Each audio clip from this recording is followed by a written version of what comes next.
Hello and welcome to another episode of the Project Purple podcast. I'm Dino Varelli, founder and CEO of Project Purple, and we have another interview for you coming up with a very special guest after a few quick updates. We are rolling into 2023, running throughout the country, literally and figuratively. Many of our fall races have been booked or sold out with Chicago and New York City marathons, but we still have so many great races to choose from Twin Cities, Chicago half marathon, Detroit, and recently added the South Norwalk half marathon and 5K. So if you're interested in jumping on one of our many fall teams, feel free to check out our website at projectpurple.org. We also have many virtual events going on as we speak. We have one in June coming up, which is our Dino's Double. And then later in the summer, we have our Work Harder event. To learn more about all of our virtual events, check out our website. And recently, we just launched our Over the Edge rappelling events in Hartford, Connecticut, coming up in September. If you're interested in learning more, check out our website at projectpurple.org and follow us on wherever you follow social media, Twitter, Instagram, Facebook, TikTok, YouTube, to stay up to date to all the latest and greatest of Project Purple. Without further ado, let's meet our special guest today, coming to us from Garner, North Carolina, just right outside of Raleigh, David Sabio. David, welcome to the Project Purple podcast. Oh, good morning. Thanks for having me. Thanks for reaching out to me. Well, the pleasure is all ours. As we were kind of connecting the dots before, this podcast has really been, now we're going on 6 years, but it's really been something special for us to connect with people all over the country, fighting, surviving, thriving, involved in the pancreatic cancer space. And we've brought people in who are outside of pancreatic cancer as well. It's not always pancreatic cancer people, but, raising stories of inspiration, positivity, talking about cancer, talking about survivorship and everything that goes in with fighting cancer. But I know we do focus heavily on pancreatic cancer because that's what our mission is. So it's always an honor for us to bring on a survivor and a fighter. So I'm excited to share your journey today with our audience. And with that, as I said, this is really the first segment of our podcast is really the guest opportunity to kind of share their journey.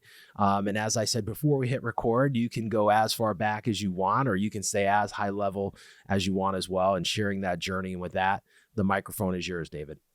All right. Well, as a survivor, it is good to be here. So my challenge kind of has a sort of a soft and a hard beginning. I just want to go back a little bit, especially because this disease is very often, described as a silent killer, just because it's typically found too late. But starting in 2008, actually, I had some upper abdominal discomfort in the right side. And it was bad enough that I finally was like, I should do something about this. And the doctor at that time wanted to, check for an ulcer, check for gallbladder problems, which are all reasonable starts. So we did a number of tests. They all came out fine. And I was sort of, just told like, hey, we can keep an eye on it. You're young, you're healthy, not my typical patient. Take care. And so, I mean, you feel good. We at least ruled something out, but that was the end of it. And so over the course of really 10 more years, I would get this recurring discomfort, oftentimes around right after Halloween.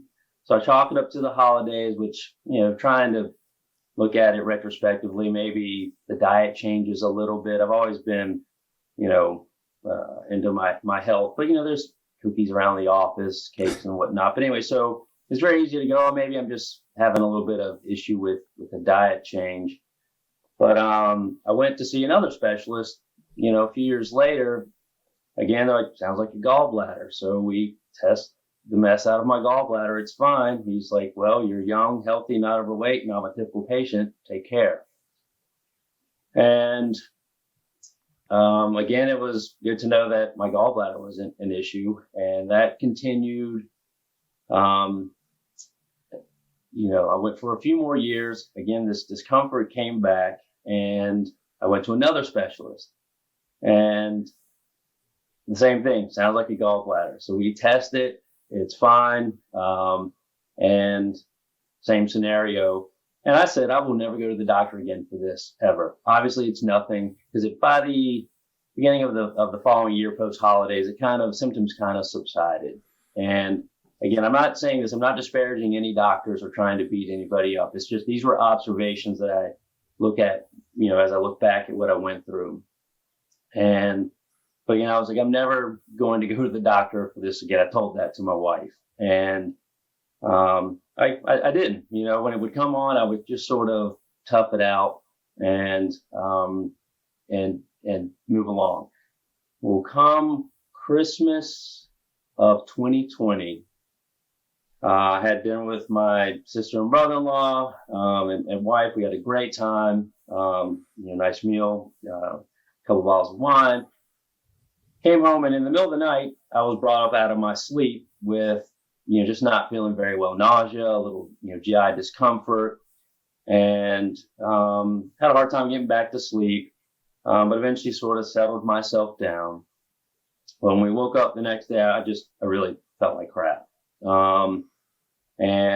But again, I'm going, this is that thing I always deal with. And I was like, it's probably the same thing, maybe a glass of wine too much. But through the day, my wife was watching me. She goes, it just seems different. And then I started developing sort of a cramping pain in my upper chest cavity, and made it really kind of tough to breathe. And I was like, it's just gas.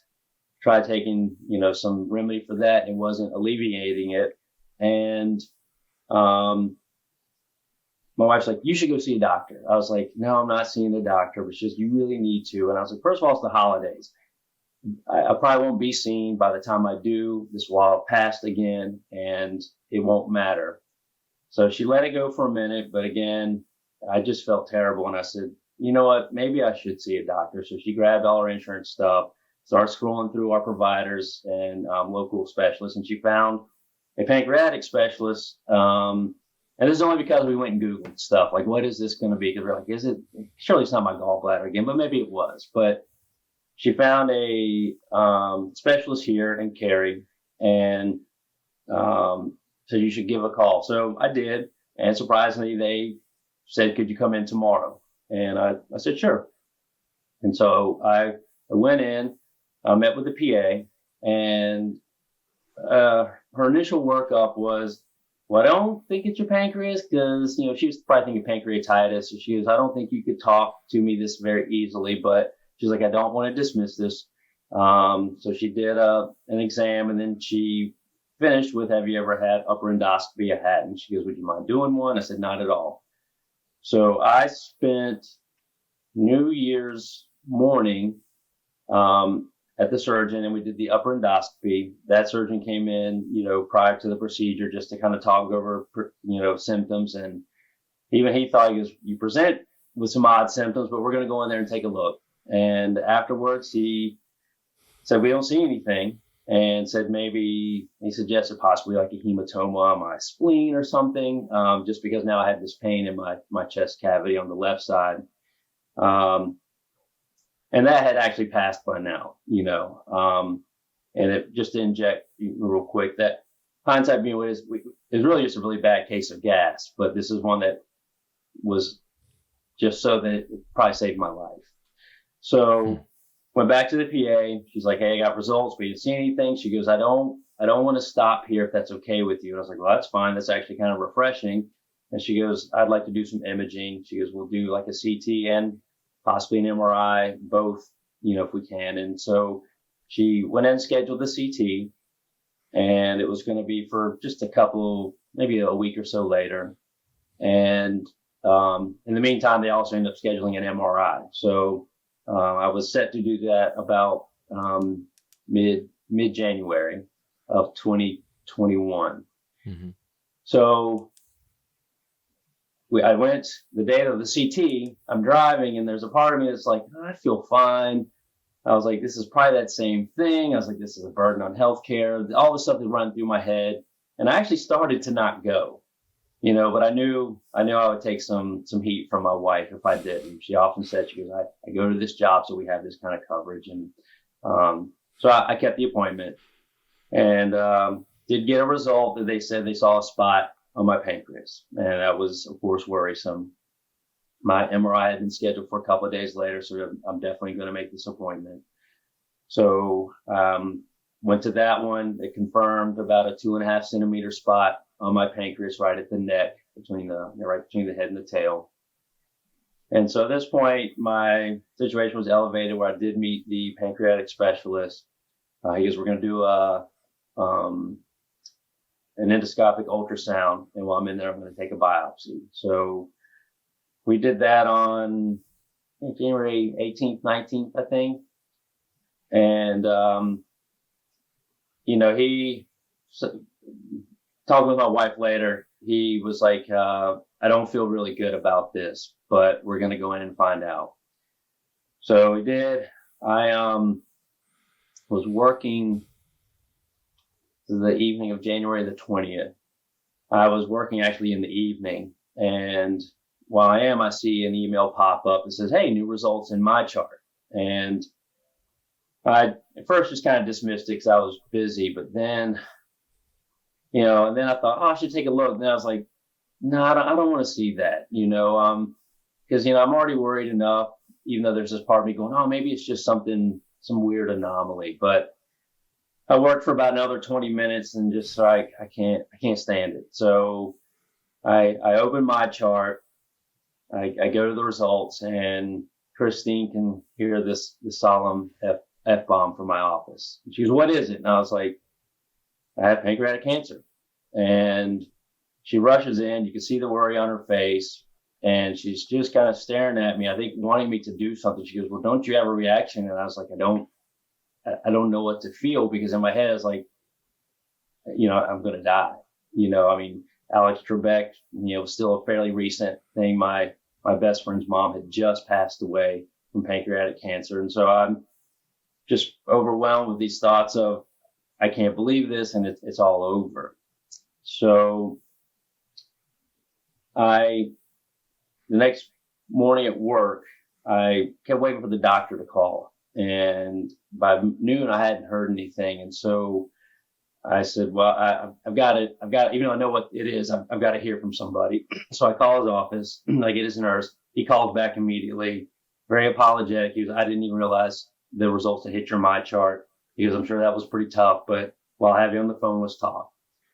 And he goes, you realize what this is? This is pancreatic cancer. And I know for sure you're going to need chemo, but the rest will be up to your doctors. I am recommending you to Duke. And he goes, give it a few moments while it goes through the bureaucracy of being established. And you should hear something. If you don't, certainly contact me, and I'll make sure to stay on top of it. And just before we hung up, he says, I want to tell you something. He goes, I don't get to tell a lot of my patients this, but based on what I can see in the imaging, I feel like you're a candidate for surgery, which will be a big deal. And he goes, I think you have a shot at being cured. I said, I'll take it. That's all the encouragement I need. Despite how dreadful I felt, I was like, that's good enough. And it kind of helped change my mindset right then, which I found to be a very effective tool through the rest of the challenge that came. So we weren't hearing from Duke. My wife is very pragmatic. She's a caregiver, and she's very much a worrier. And so she is almost losing it with herself. And so she reaches out also to UNC. She's like, we got to hear something. And so we ended up with an appointment with UNC as well. We figured a second opinion wouldn't hurt anyway. I met with the surgical oncologist there. And, again, he confirms what I have. He talks about the possibilities, possibly doing surgery, going to need chemo. But he has what I felt was a kind of conservative approach with, because I think we'll start you on chemo, see if we can shrink the tumor, see where we're at in a few months, whether we continue it, and then we'll maybe see if you're a candidate for surgery. And so we left with at least some little tool in our developing arsenal, and just still hoping to hear from Duke. Well, eventually I do hear from Duke. We set that up just a few days later. And just because this one was scheduled, better, I got to meet the entire oncology team. It's the surgeon, the nurses, the chemo oncologist, everyone. So it was a full day. But we went and spoke with Dr. Kevin Shaw, and he went through a full gamut of all what this meant, what he thought he could do, what all the possible outcomes could be. But he was confident that he goes, based on what we're seeing in imaging, he thought, I think we can go in and get this now. He goes, you're a healthy young man. Well, young is relative, but he's, I think while you're strong, if we could do it, it's better than knocking you down with chemo and then trying to have you do a hard recovery of surgery. And he goes, we'll do some more imaging, but we met with the oncologist, the chemo oncologist too, who also thought, I like this plan. He goes, I agree. I think if we can get it out now,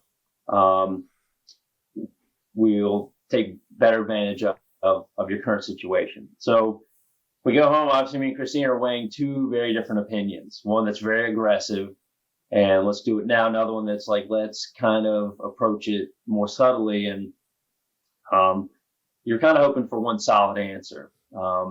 But we debated it back and forth.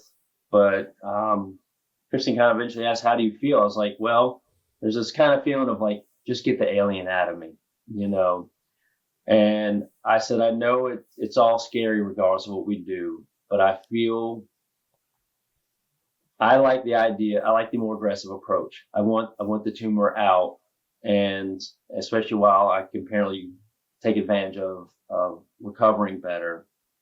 And there's still a little hemming and hawing, but we made the decision and went with Duke. And so we went back, did some more imaging, and had a preliminary surgery date scheduled. But then the imaging came back and they saw a spot on my lung. And so this sort of put the brakes on things. We dropped the dates, like we have to do a little more testing, because they're like, if this is metastases, we're going to have to start doing chemo and start treating you systemically.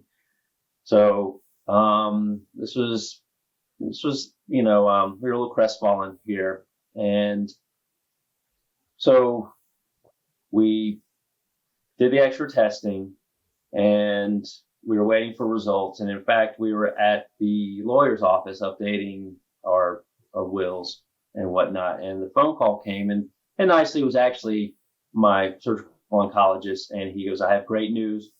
Looked at all the imaging. We've spoken with the specialist, and this spot on your lung we think is a hamartoma, which is a disorganized mass of cells. He goes, this is great because we can proceed with surgery. We'll keep an eye on this, but let's move forward and again take advantage of the opportunity we have. So surgery was scheduled for February 10th, and so you don't look forward to surgery, but this was kind of exciting because you felt like, hey, this is the first big step in this possibly beating this terrible diagnosis. And the sad part though is we're at the height of COVID. So the day of surgery, my wife can't even go. She has to drop me off at the lobby, and that was a pretty painful day with the tears in our eyes. Especially for her, because it's been nice to have that support. But so I'm the afternoon surgery, and I'm in the lobby waiting room for a long time, actually quite a bit longer, because the first one before me took even longer. So I started the anxieties going up, but they finally get me back there, and the whole team was fantastic. They explained everything, got me prepped.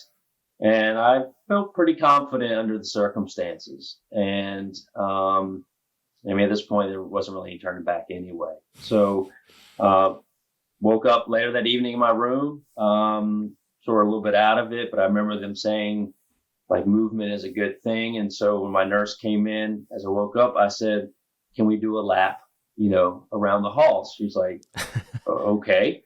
And so, I did that and made it to my room, and, that little bit made me feel like a champ, and, so that was, the first evening, everything seemed to be fine. And the subsequent days, my wife could come to the hospital. I could have one visitor, and she came and stayed all day until visiting hours were over, with the exception of one night we had an ice storm. So I was like, please leave early. Don't get stuck out here in Durham. So things were going actually pretty good. I was eating okay.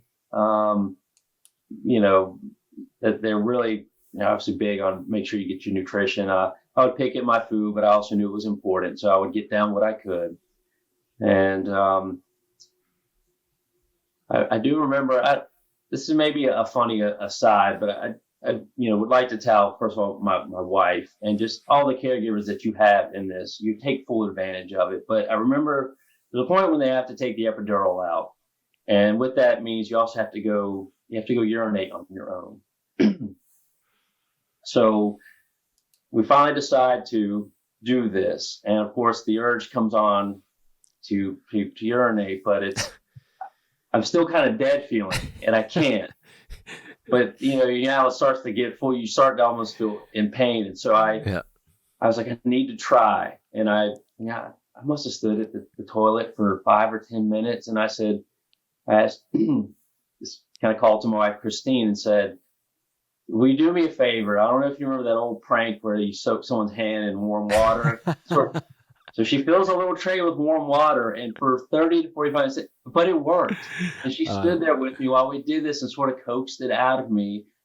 So it was a relief to me. It certainly was a relief to the nurses because they knew I was doing it on my own. And we laugh about it now because it seems so silly, but it was so important and effective.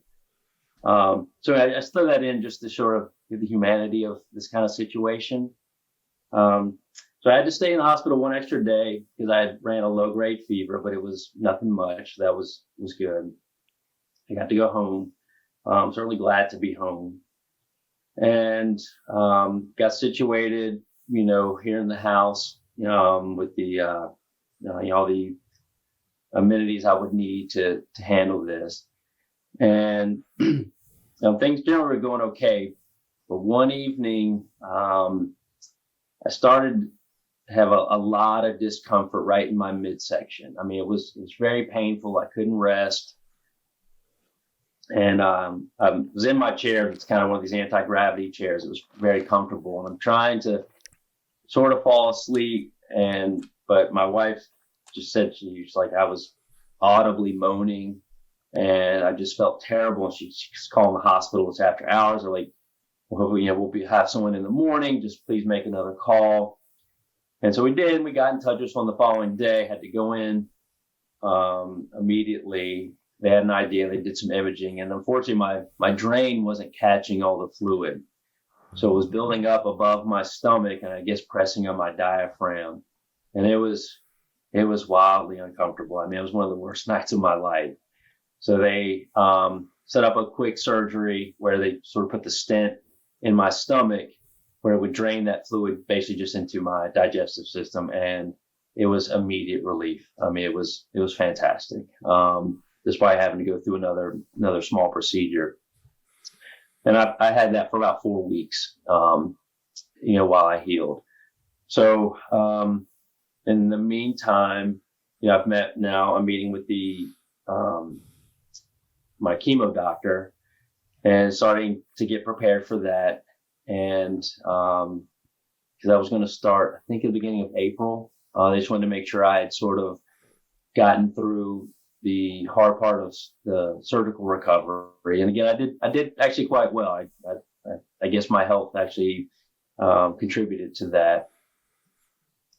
And, now we're at the next phase though, which is stressful. We hear the stories of chemo, we've seen the portrayals of it, and it's kind of frightening, but it was going to be part of the process. And this was the aspect of hoping that it hadn't metastasized or how we were going to do it. The doctor unfortunately told me, because once we find pancreatic cancer, we assume it has been spreading, has always been spreading. So, I was going to start on the FOLFIRINOX, and it's a pretty hard drug cocktail. And they had me scheduled, I think, for 3 at first. Even though I know I was supposed to do 12 rounds, it was 3. And with that, they said there's a good chance we'll probably do radiation too. This had not been confirmed, but that for some reason also raised this alarm in the back of my head. I was like, oh, radiation, and I also had a friend who was dead set against radiation. So we're planted the seed of don't do radiation, which then led, of course, to a lot of research, which my wife does because she's worrying. And she's looking at these models where Europe doesn't use it a lot. The United States still does. And then you're stuck with this conundrum of, well, what do you do? I don't have to do it yet, but it's this sort of anxiety building,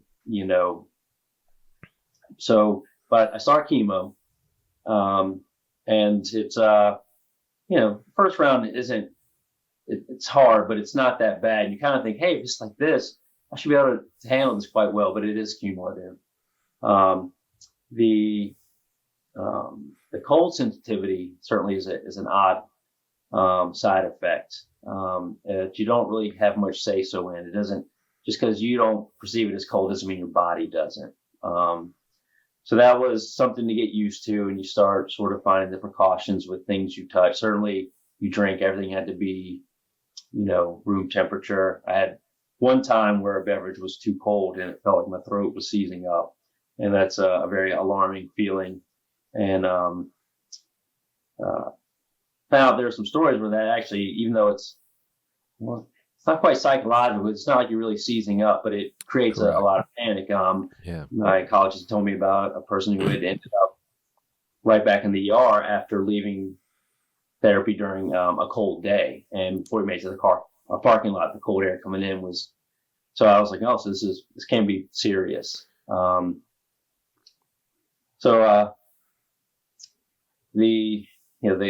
chemo is terrible. I mean, it's terrible. I actually tolerated it quite well, but the nausea was probably my biggest offender. But oddly for me, the thing it ruined was water, and you have to have water. You're trying so hard to stay hydrated during this, and it's very, very difficult. And my nausea was sort of this terrible filmy aspect in my mouth that when I drank water just seemed to exacerbate it. And so my wife went and bought every kind of water, fizzy water, flavored water additives, mineral water, Gatorade, anything that I could find that how it might appeal to me that day, So sometimes I drink something and be like, nope, and just move on to something else. But this was a pretty good remedy.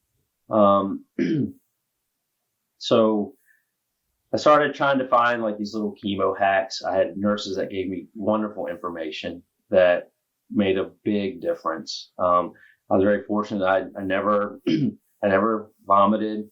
I never had severe diarrhea, which probably I think really had more to do with being dehydrated most of the time.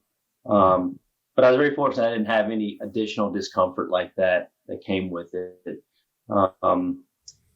And as I progressed, there's the fatigue, weight loss did happen. I did my very best to try to eat, and I would try to find these sort of comfort foods that I knew I could go to that were nutritious, and sort of sustaining. Where my doctor's basically like, please try to eat. I'm not a very big guy. Naturally, I'm a small stature, and so it was it was very important to them to try to maintain that. So at worst, I only lost about 20 pounds, which wasn't terrible, but to look at myself in the mirror, looked like I was my 15-year-old self. It was a little disheartening at times. But I managed to started to find my own, sort of perspectives to fight, this kind of persistent, terrible feeling, and we had this term silver lining, and I started kind of using that as a mantra. I was like, where in there is the silver lining? Like if something didn't seem to work out, there might have been a reason for it. And I did my best to reframe all that I was dealing with. I said, kept trying to sort of put a positive spin on it. Because again, I think the mind is a useful tool in this. So, as chemo progressed, it gets a little worse, and I had some that were worse than others, like number 4 and number 8 just really, really kicked my butt. I don't know what about them was so bad, but they were very, very, very challenging. So, Dave, I just have a question here. Please. You mentioned 3 rounds was the initial intention. So did they say, all right, let's get to 3. Let's see how you do. Or did they come out of the gate and say, hey, we said 3, but we're actually going to do 12 or 8 or whatever that number was?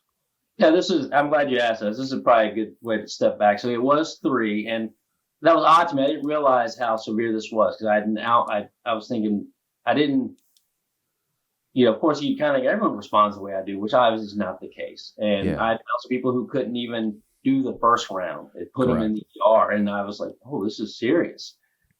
So I made it through the 3 rounds. They're like, you're doing quite well. So let's go to 6. And that was then now my pathology had been coming back. And they thought, okay, we'll do 6, and then we'll give you a break. We'll start radiation, and then we'll follow up with the 6 later in the year. Well, now my anxiety definitely goes up because radiation is on the table. I was like, oh, we're going to do radiation. And they're like, yes, the pathology's come back. So on the slide where they took the tissue, there was one tendril that went out to the edge of the slide.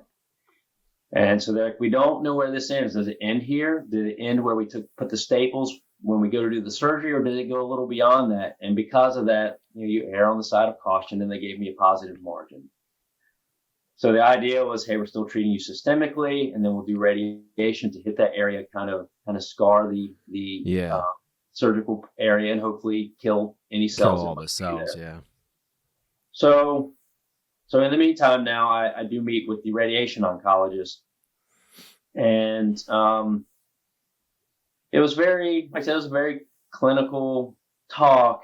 And I'll be honest, I didn't leave there feeling very confident because it was very matter of fact. Because I came with all these questions, and I don't really have to do this. Why does Europe not do it? Why, how are you determining this? And my oncologist, who I said I really like him, but he admitted because I am very clinical. He's like, I will be talking with my colleagues over at Big Duke, and he goes, and if you'd like, I can set up a consult for them. A lot of them are way more academic. He goes, I handle all the radiation here for all the patients. He goes, but there's some there that specialize in this, and so if you'd like, I can set that up. It's like I would like that.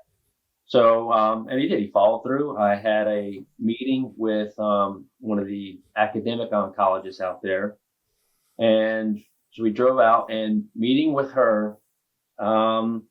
She was very spirited and enlightening. She rolls her stool up right in front of me and says, all right, let's have it. What are your questions? And we went through all these things we had read. And so she was very, very blunt and just, answered the best she could, because again, this disease doesn't have all the history and focus that some of the others like cancer and colon have. And she, in some cases, was like, we just don't have enough evidence to show that it's worth this. With a little bit, there was a study at Johns Hopkins. She goes, when we find that we don't broaden it enough, we're not catching those cells and we're not getting great outcomes. And, and that's scary to think of, because I was even trying to say, could we do I think it's called SBRT, which is highly focused. Yep. They wanted to hit essentially my whole midsection. Yeah. And I'm thinking, radiation is a useful tool, but it's also a tool that has its own repercussions. Pros and cons, right? Like there's negatives, right? So, and that's, I think, with all of this though, but just so fascinating though, just listening to your story though, I got to ask the question, and I don't mean to jump in here, but I'm Please. curious. What do you do for work? I am a medical illustrator. That's my bread and butter. I do some other side stuff, and that's what pays my bills. So kind of funny because when I've talked to doctors, they always wanted to go draw something, and they're like, "This is going to be an insult to you." I was like, "It's fine." So you get it, but then also illustrator though, like you're into the details. You're I am a details guy. I very much am. So then like that was probably really important in this journey though, to have those details. And also you mentioned something like to feel comfortable. And when that first doctor, I wrote this down, said, hey, like you could be cured. It was like you mentioned, it was like that total mind shift change. Sure. So you have that mind shift and like you're in that zone, right? And this is a compliment. I don't know if, like, I know for me, like when I get into zones, like I can focus, I can get work done. And I'm sure for your work, like you get into those zones. So like the way you're treating this disease and fighting this, like you get into that zone and now you're in that zone. And then like these guys are like, well, you got to do like 6 rounds of chemo. And you're like, no. That's not part of the original mindset here. So it's like this adjustment, right? So my other question though is, how old were you at this time? I mean, I know this was fairly recent, last 2 years. So what age at diagnosis in 2021? I was 48. So young. Yeah. I mean, yeah, certainly. Yeah, no, that's young, man. Like, I mean, people say, this is an old person's disease. And I've talked to many doctors and they're like, yeah, like anything under 60 is really, really odd. Yeah. Like, I don't know, man. There's a lot of young people getting this thing. Certainly. And it's, it's of concern because I now, being a survivor, I'm, availed to many more stories. And I keep going like, this is a very young person. Yeah. I mean, younger than me even, where I was like, this seems to suggest something. I mean, even my childhood best friend, I mean, we're talking about like a decade of almost being inseparable, was diagnosed 9 days after me. And he had a similar thing where he kept telling his doctor, there's something wrong. And the doctor really just didn't pay attention. And eventually they got to where they started a larger workup and, they found, his tumor. And unfortunately it had gone a little too far. He's stage 4 now.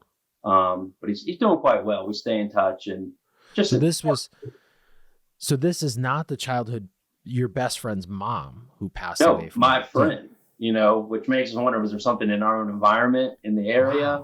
Wow. Again, just when you deal with this, your mind starts kind of going like, why are we seeing more of this? Why are we seeing it in younger people? Is it in our food? Is it in, something in the environment? We don't have an exact answer, but it's certainly alarming. Yeah. I mean, doing this 13 years, I personally have come to the conclusion that we all have cancer in our bodies. Sure. I mean, if you want to, call me crazy, then go ahead. But I think we all have cancer cells. It's just a matter of, I think, why do certain people get cancers, right? And so these cells are in everyone's body. It's part of our genetic makeup. Some people are naturally exposed to certain things that cause reactions in the body. Whether it's, there's a lot. I mean, this is a rabbit hole we can go down like really, really far. But clearly the basic is like, we don't know. Right. And we also, but there's a lot of things we do know. Genetics, right? Like, so, and we'll get there. And I do want to get back to, the radiation and the self-advocating and where we go from there. But, just on this point, like there are some things we do know, but there's a lot that we don't know.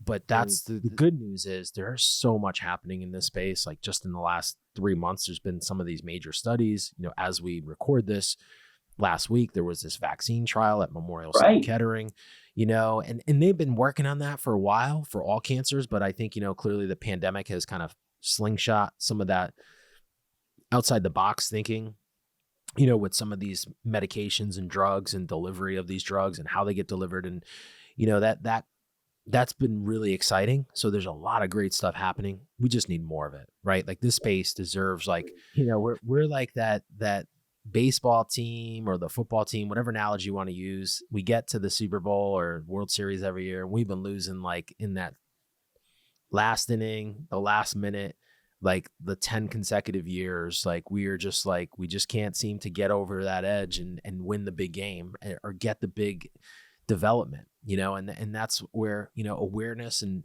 sharing stories like yours really matter, because as I said, like most people go, it's an old person disease. 48, man, you get the rest of your life. You got 50 more years, Yeah. This is a young person, with this disease.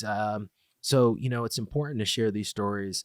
So I want to go back now. You meet with this person, this radiation specialist, and you kind of go down this path of, is radiation suitable? So where do we go from there? Yeah. So she, like I said, she was fantastic. I mean, she just approached it with a type of enthusiasm. One, I think, because it's the focus of her work, but also what it was going to mean to me. And even though I wasn't excited about it by any means, I was resolved to do radiation when we got through chemo. Now, back to sort of what I was saying earlier, maybe like the little silver lining. She then followed up with, she's like, look, you're doing well with chemo. She goes, I'm a chapter at a time person, kind of talking about that focus. You were like, if you're doing well, we usually do this break or this sandwich therapy for people who can't tolerate the chemo. You're doing okay. I say, let's continue. This buys you more time so that you can kind of get your head around it. Also, she goes, we do see better outcomes with the longer your pancreas can heal and become healthy, the better sort of resistance it has to radiation. Because I was concerned of like, wow, we saved the third of my pancreas. And if I mentioned, was very fortunate. I was able to go distally. The doctor went and said, I think we can do distally, but I'm prepared to do Whipple if we need to, because again, mom's sitting right at the neck. And so we were able to take the tail and of course the spleen. And, but I was concerned. I was like, are we going to then go into radiation and kill the rest of my pancreas with treatment? And, it is a possibility. But, just kind of summed up, she goes, you can, sort of look at it as you gain the years now and worry about a secondary tumor or something later down the line, or you can just take a risk and you could possibly give it all up now. And I was like, it's a reasonable way to frame it. And so I was resolved to do the chemo. But again, I also then started thinking like, well, guess what? Now I get to postpone radiation. And to go back to the chemo, this cold sensitivity and neuropathy that comes with the FOLFIRINOX. I was like, I won't have to do this during the cold months later in the year. So it's not a great, but it helped. I was like, hey, this is in my favor. So it helped, again, my mindset kind of stay like, see, things aren't going terribly. So, I continued with the chemo. The side effects were getting worse, like the neuropathy in my hands and feet were getting fairly bad. I also was getting concerned because I am an artist. I need my hands. It wasn't so bad that I couldn't work. But as it got worse, I kept wondering, like, oh, I might end up with some sort of disability. Especially they told me, particularly with the neuropathy, it gets worse before it gets better. It overshoots the therapy. But, we tried little things like someone bought me one of those wax paraffin spa things. So I would soak my hands. I mean, it just seemed to really help. I mean, it was a bit of relief, made my hands feel better. And so I did that really frequently. But back to sort of dealing with the chemo, because again, I'm starting to feel bad. I realized I can't work out anymore. At least not the vigorous 30 to 45 minute workouts. but I'm a movement guy, so there are times where I, might try to do 10 push-ups, or a few body squats. I got to where I would take a walk every evening, and I would take water with me because it was an easy way to get some hydration in me and feel something about movement always made me feel alive. And probably even more key to that, as I mentioned while we were talking prior to recording, is I'm a big gardener. I've transformed my entire property into a ornamental stroll garden, and I have a little over an acre. And this garden means the world to me. And it's sometimes cliche if you're like, I get into gardening or something. Well, I already was. So it was the perfect distraction for me because, again, when I first was diagnosed and got through, I was like, oh, my garden's going to go to pot this year. But I was like, it's okay. It's a garden. They're plants. It's beautiful. But I found that going out into the garden was one of the best therapies I had, because I would go out for, usually a few hours. A lot of times my intention was to maybe just walk around and enjoy what I'd created, but my wife picks on me, she's like, you can't sit still. So I oftentimes got distracted and I started kind of piddling and, I might dig something or move something. And then I realized we just moved 3 20-pound bags of dirt, or you took gravel because I always have landscape supplies around, or you just moved a rock over there. So all this was making me feel, alive, and it's kind of hokey, I know, but I talked to the plants, and I would look at them and started, sometimes these narratives though, like, what am I to complain about? You deal with this all the time, pests and weather, and you make it. And, there's the pruning aspects. It kind of felt like at times I was being pruned away, but then you remember pruning is also a stimulus, and it, creates growth. And, I lost this one evergreen I had grown for years, and I was, I would sort of draw these analogies, and it sounds a little silly, but it just sort of helped my mindset. And I was like, if you can do it, I can do it. And I started to realize all the years I took care of you, this was a time I actually felt like the garden was taking care of me. And so I would do this almost daily. I would go out and I'd find a few hours. All of a sudden, it was like I wasn't sick. I forgot about how bad I felt. The nausea didn't seem to bother me. I just felt like I was winning. And this was, like I said, it was very tremendous in my recovery. So I do this. We talked earlier too. I would like to sort of say part of my garden experience also was I called it almost like 4G therapy. So it was garden, ganja, gum, and Gatorade. So I'd go out. I smoked a fair amount of pot in college, but it kind of started to wane off. It wasn't that big a thing. But when I got sick, some friends did hook me up with some marijuana supplies. And I always thought the approach to medical marijuana was sort of silly. I'm not poo-pooing it, but I was like, people want to do what they want to do. Yeah. Well, having been sick, it's medicine. It helped stimulate my appetite. It reduced my nausea. Sometimes let my mind wander from not feeling so bad. So again, I would usually go out in the garden. I catch a little buzz, if you will. I usually chew gum because it would kind of keep that nausea in my mouth out. Mm-hmm. And Gatorade to stay hydrated, added a little flavor too. And again, for usually several hours a day, I was not afflicted with cancer, at least not overtly. So she'd always do my blood work prior to my chemo appointments. And she herself is a cancer survivor. She was actually fighting cancer during the time as well. She was a huge inspiration.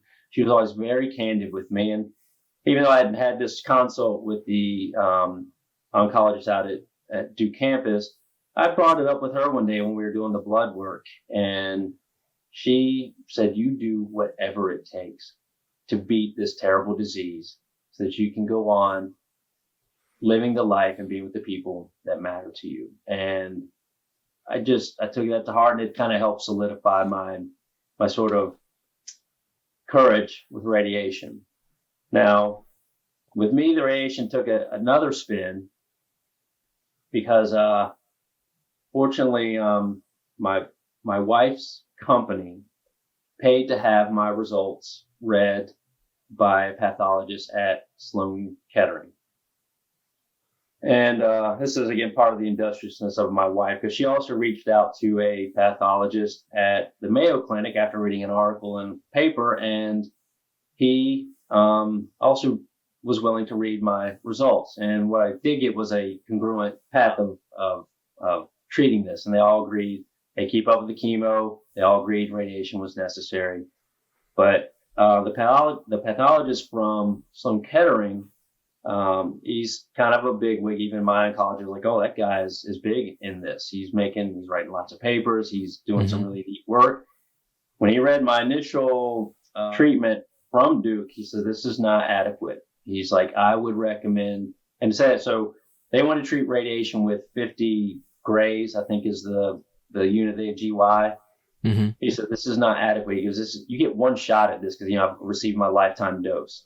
He's like, he suggested 62.5, which led to quite a conversation at Duke, my oncologist. He goes, man, we had a number of debates about this, and it wasn't something they were particularly comfortable with. He goes, we typically do 50. He goes, a few rare cases we've done 55, usually to kind of alleviate some people, unfortunately, closer to end stage. Mm-hmm. But like, it is your call, and I will speak with him. And so, but again, we're like, I was terrified of radiation. Now we're going to up the dose, essentially. But again, I was at the point now, it's like, I had this thing, you do whatever it takes to beat this. So my wife was proud for having found this, but now she's also worried about such a high dose. And I said, look, we don't have the answer. I mean, we're taking a risk here anyway. We could take the risk of not doing enough, maybe doing too much. I said, I'm resolved now. Let's do the dose, the high dose. And Duke agreed, although they've hadn't done this. And to some degree, I think I'm a little bit on their radar to kind of see how I'm doing, and so far I'm doing well. But we set this up so that high intensity would be right at the margin where the surgery is at, but they would reduce it going out, so they still got my whole midsection. And so this is what we did. And radiation is more, I think, a psychological discomfort because it's so deep. I didn't really deal with a lot of burning. I had a little bit on the skin surface, but it's not particularly like a physical pain. But it was, each day I went, it was this terrifying aspect of I'm being blasted with this invisible, death ray, if you will. And but the team there was great. I got through 5 weeks of that. So David, the treatment though, so you go with the higher treatment. So it's 5 weeks. It's every day. Like, was it Monday through Friday? You take Monday the through weekends. Friday. You take the weekends off, but 5 weeks consecutive. Like, you're not missing a beat. No. So 25 days with weekends off of high intense. I mean, and for our audience listening, anyone who's ever gone through it, it's not like you're in there for 2 hours. It's what the treatments last 5 to 10 minutes. Yeah, 5 to 10 minutes. Yeah. But this is like high intensity though. That's the other thing. And like, to your point, it's not like your skin's burning off or anything like that, but you do know that you're getting zapped pretty heavily. Yes. Which I don't know if this occurred for you, but I know sometimes with patients, this prolonged exposure over time does catch up a bit. Sure. And I mean, I'm not going to lie. I still worry about it. Like, when is the day that like we see something else that is not necessarily related to the initial pancreatic cancer? Is it a secondary tumor? Yeah. But I have now, and that's what I'm enjoying. I try not to worry about it too much.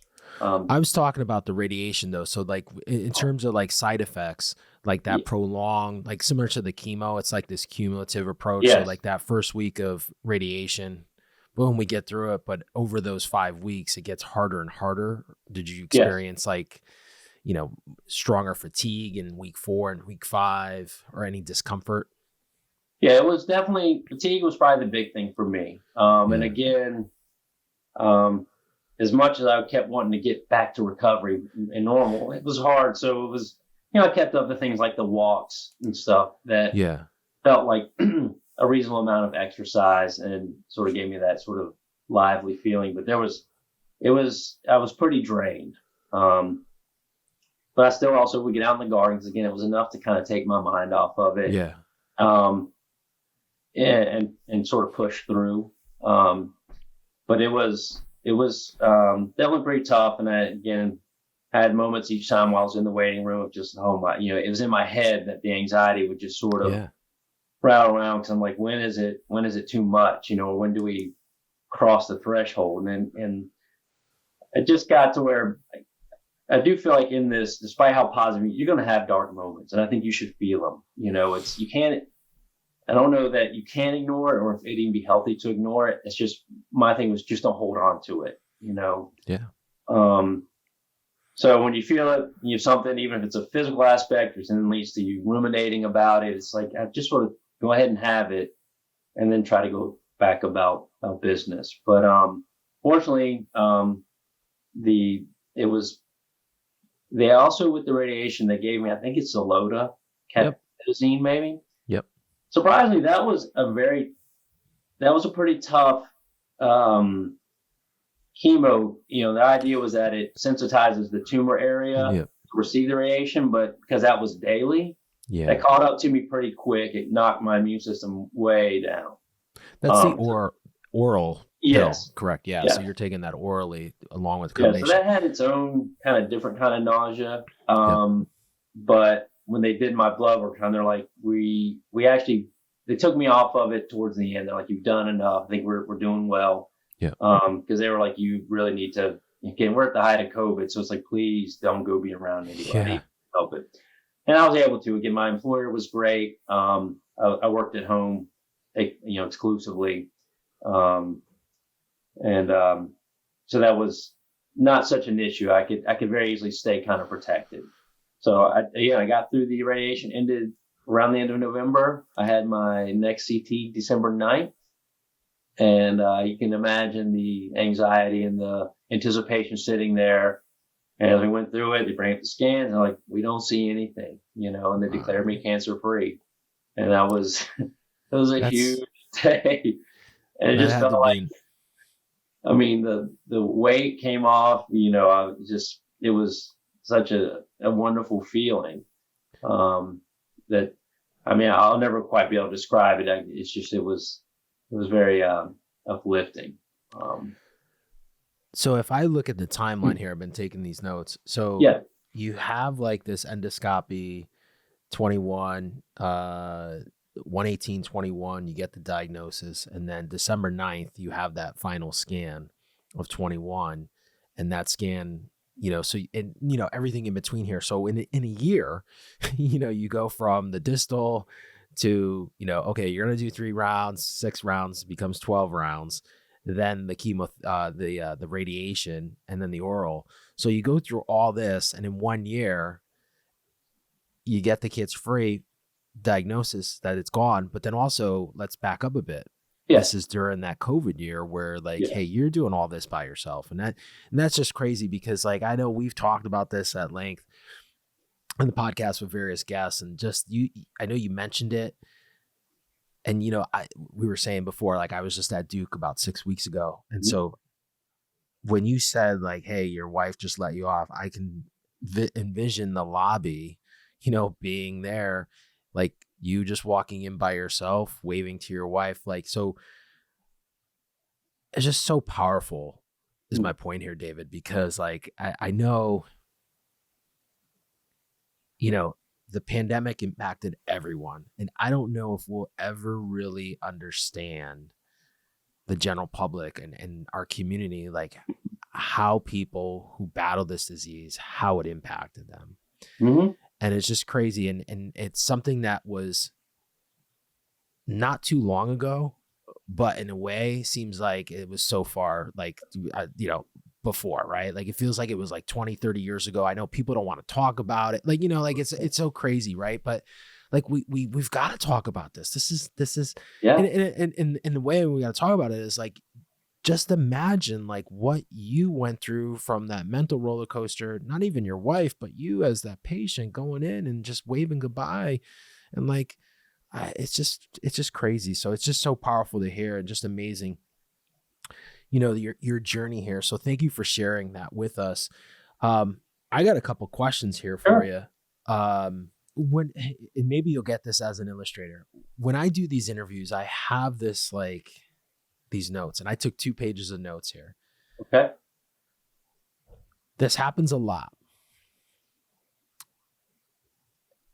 I've kind of done a picture here of your journey. So have you looked back at all? Like the gardening piece was like, I got chills, man. The hairs on the back of my neck stood up, man. So I want to talk about that here for a second. Sure. And then you talk about, illustrator and, your job and your profession here and, into the details. Do you ever look back and like your experiences and the things you've done, where you've been, what you do, kind of prepare you for the journey? That's actually an interesting perspective, and to give it some quick thought, in some ways, yes. Back to what you were saying a little bit ago about the focus. Like when I do sort of, it's like a mindset that you get into, and you figure out the little things because you want the best result. I mean, it's part of what I do professionally because my work goes out and it's going to be judged.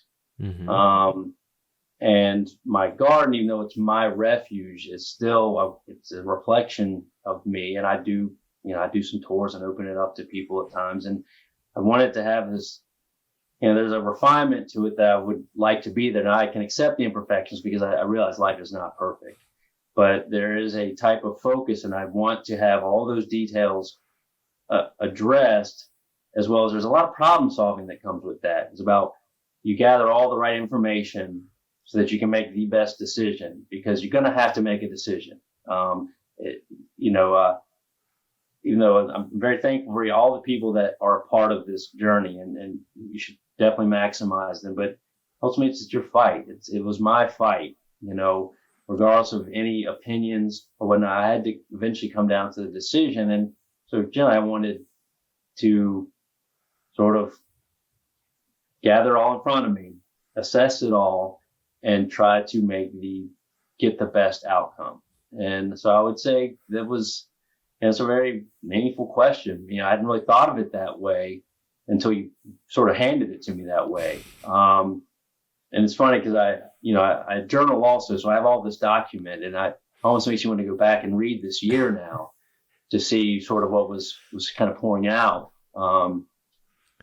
Because I just wanted to have, like I said, all the right pieces if I could, knowing that it wasn't guaranteed, but it was likely to give me what I was seeking. It's a hard question. That's a loaded question. Sure. I wasn't prepared for that. That's all right. That's all right. But, again, like being on this side and having done this as long as I have,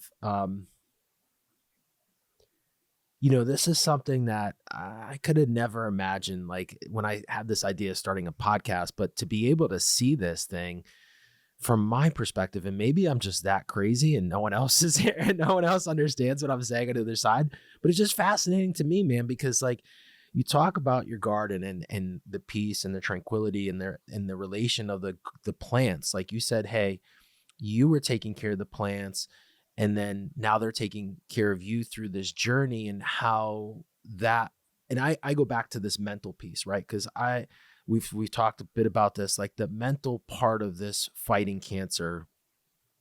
I am convinced, and there's studies out there on this, like having a positive mental attitude, exercising. Mm-hmm. And when we say exercise, like you said, it was like just being active, going out to the garden. That was exercise. It's not like, hey, you're pumping iron for 30 minutes, to Arnold or whatever, or doing CrossFit or running marathons. No, we're talking about just being active versus being sedentary, just sitting on a couch or sitting in a chair.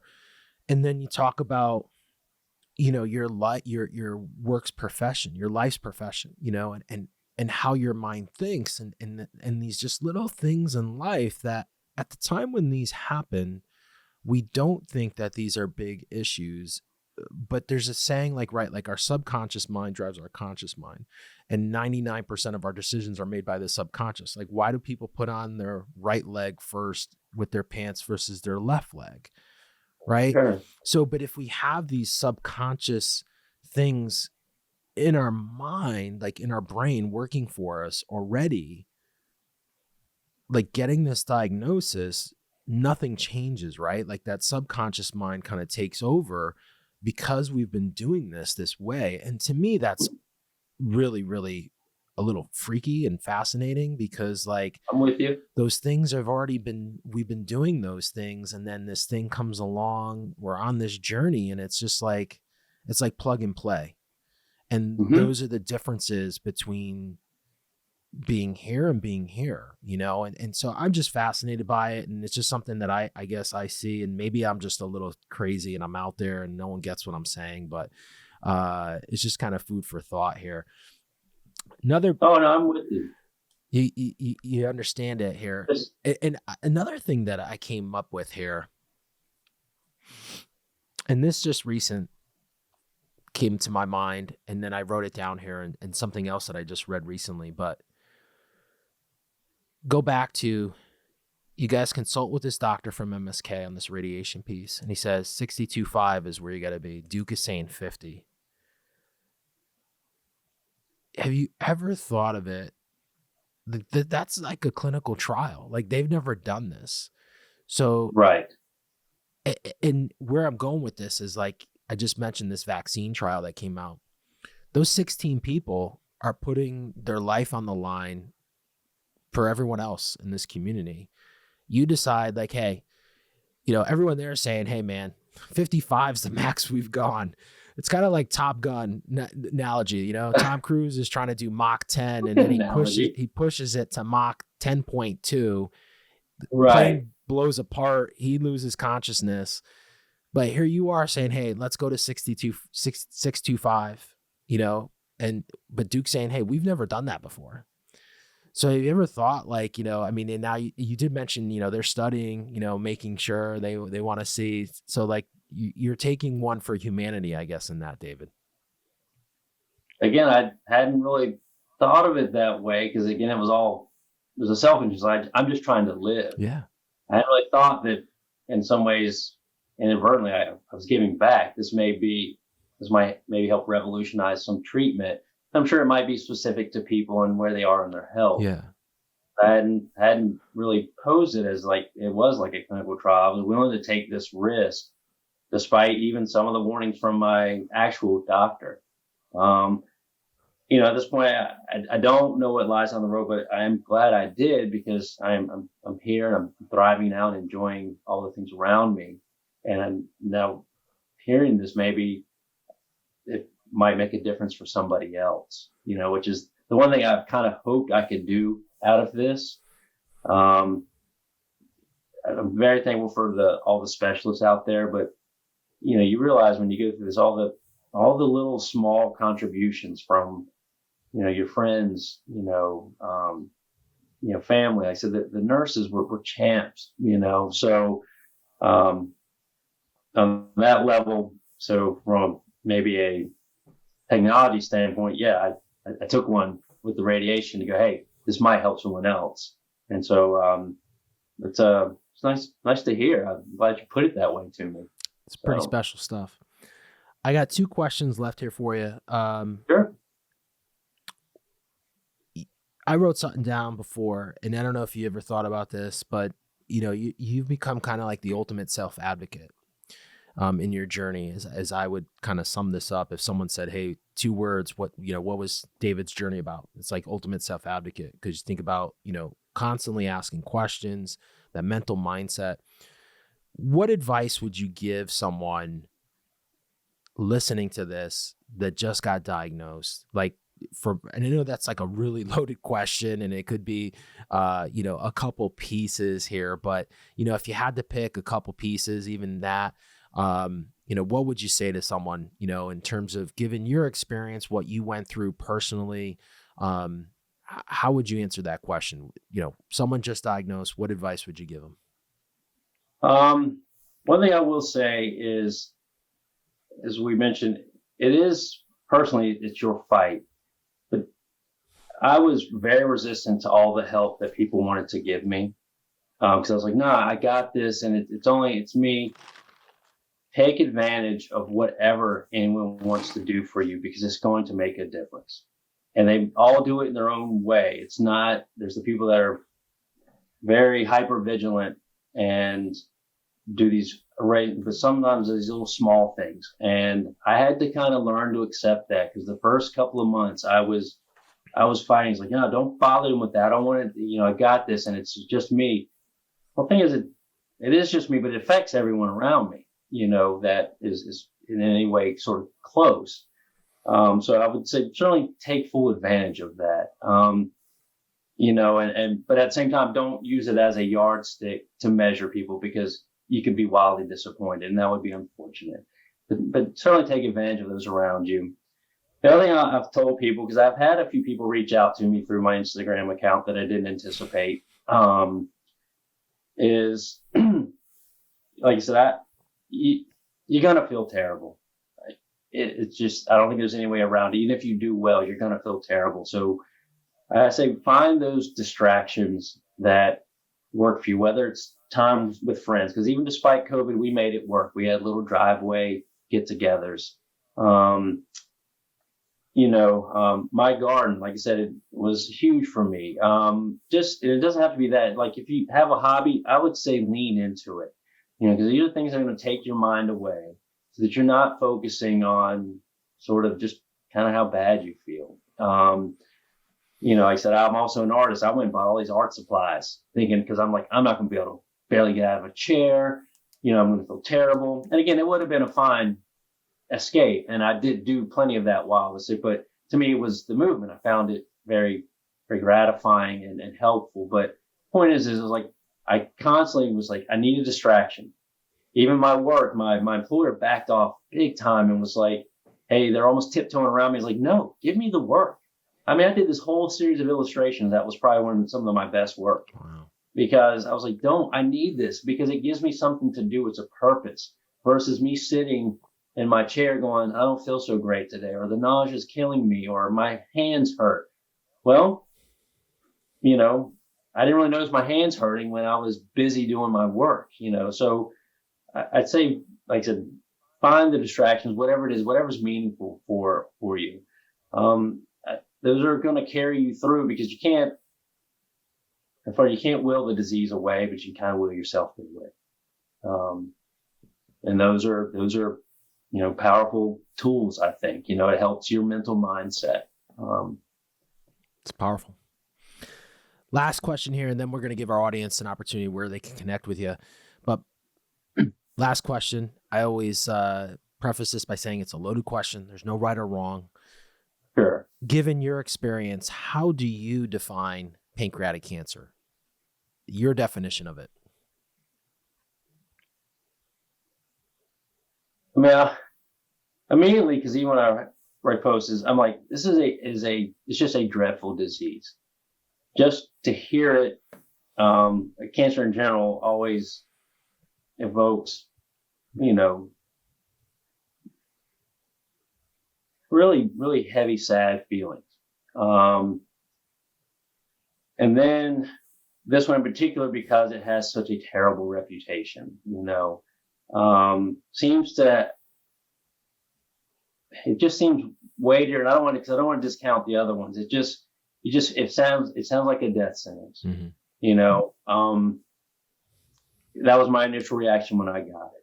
And so I still see it that way because I'm still, like I said, availed to too many sad stories. Even when I'm at Purple Stride, it's nice to be a survivor, but I'm getting all the stories of people who didn't make it or family members that didn't. And it's hard to hear.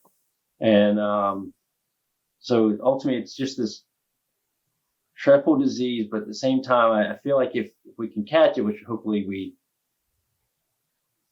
we're doing with some of the innovations that are going on. I wish it was more standard care that we did scans for this because it's not something that just always pops up. We don't have a lot of symptoms. It'd be nice to change that because until then it's going to stay this dreadful disease. Thank you for your story and being able to share your story. And I can say this, the more and more that we have these conversations, the more and more that we bring stories like yours, a young guy getting this disease, people not ignoring signs and symptoms, doctors advocating more and more for patients, someone who comes in who's young and, has abdominal pain or has these issues. We're going to change this thing because there's a lot of people in this space. There's a lot happening, as we've mentioned a couple of times here, just within the science, but this awareness piece is just so critical. So sharing your stories, hearing, your journey is so powerful. So thank you for being a guest here on the podcast, David. Someone listening, maybe they're going through it.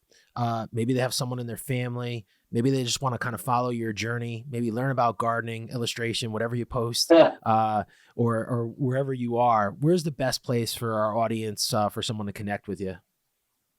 Well, I don't do a lot of social media other than Instagram. I always found it to be a fairly light and playful playground. Yeah. Isn't too heavily burdened. So, I have two handles. My main one is D_A_Sabio.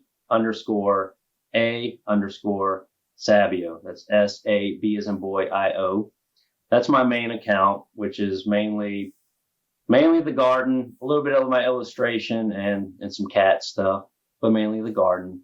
And sometimes some inspirational stuff regarding my journey with this disease.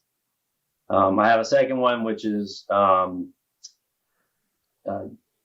D_A_Sabio art, which I kind of do just my artwork there. I don't feed that one as much, like I said, so the first one would be better.